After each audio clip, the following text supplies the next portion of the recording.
everyone, welcome to Commander Pop Culture. If you like the video, be sure to subscribe so you'll be notified of future content. How to be a good loser. Nobody likes losing, including me. Except, people can't tell how much I hate losing. The reason people can't is I mitigate feelings of frustration by thinking of things other than magic. In paper, I'll inquire about the lives of the other three players.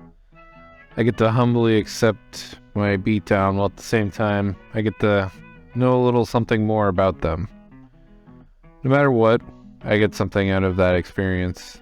It also keeps the mood light and gets me over the loss faster.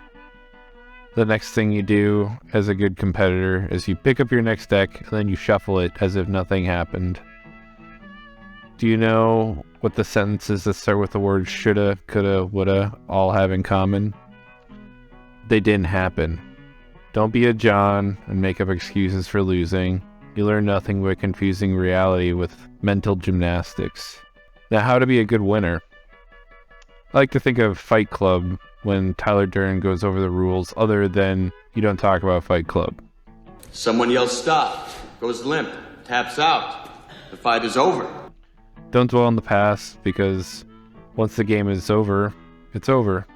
No one wants to hear how much worse it was going to get for them should you got to continue. Plus, what does it matter to be proud of a single game when you've lost so many before and still have many to lose in the future? I'm not saying I'm a perfect player. I know and implement these tips, but I still have room for improvement. I could still get irritated by unideal behaviors in particularly the EDH community. It tends to attract some very narcissistic personalities. As a specimen, yes, I'm intimidating. Don't get me wrong, I love EDH, and I'll continue to play it, but I think the narcissism occurs because people take way too much pride in building decks with expensive cards. Yeah, indubitably, yeah. If it takes a narcissist a half an hour to take a single action in order to accomplish a cookie cutter win, I don't have a problem with the cookie cutter win in CDH. That's just a given. Everyone wins. But if you talk a big game, like a narcissist, I expect you to play in a way that backs up your words. I assume with every CDH player that you've meticulously selected every card in your deck and know how to operate it.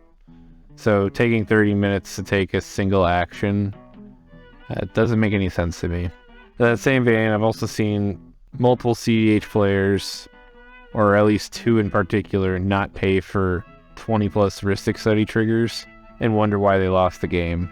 If you call yourself an expert but repeatedly make the same novice decisions, it makes my blood boil.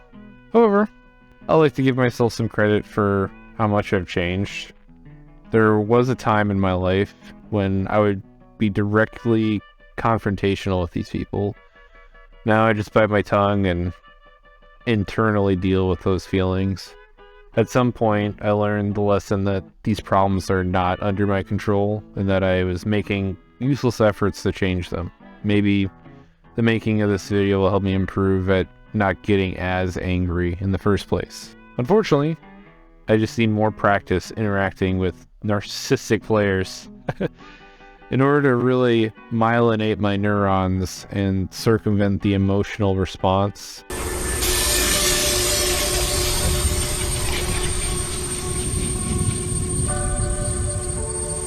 So I can remember that lesson of not being able to change people for things I don't control. In terms of where I am as a player, lately my desire to improve at the game doesn't involve qualities of deck building or gameplay, but emotional management.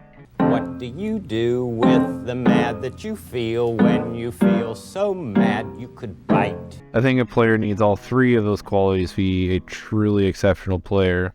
I've been playing for 16 years and I still don't have it all figured out yet. Based on that time investment, I can say that it's been a difficult challenge. It could explain why there's so many unideal behaviors in the world of Magic, because everyone else struggles with a part or parts of those three qualities. I wonder how much longer I got to go, or if mastery of those qualities is just an unrealistic goal. But when or if I master that third and final piece, I wonder what part of the game will garner my interest next. I've been playing Magic for so long that just because I find a way to perfect all three, I don't see myself stopping in anytime future. I'd like to play Magic till the day I die. Thanks for listening. Have a good night. It's great to be able to stop when you've planned a thing that's wrong and be able to do something else instead.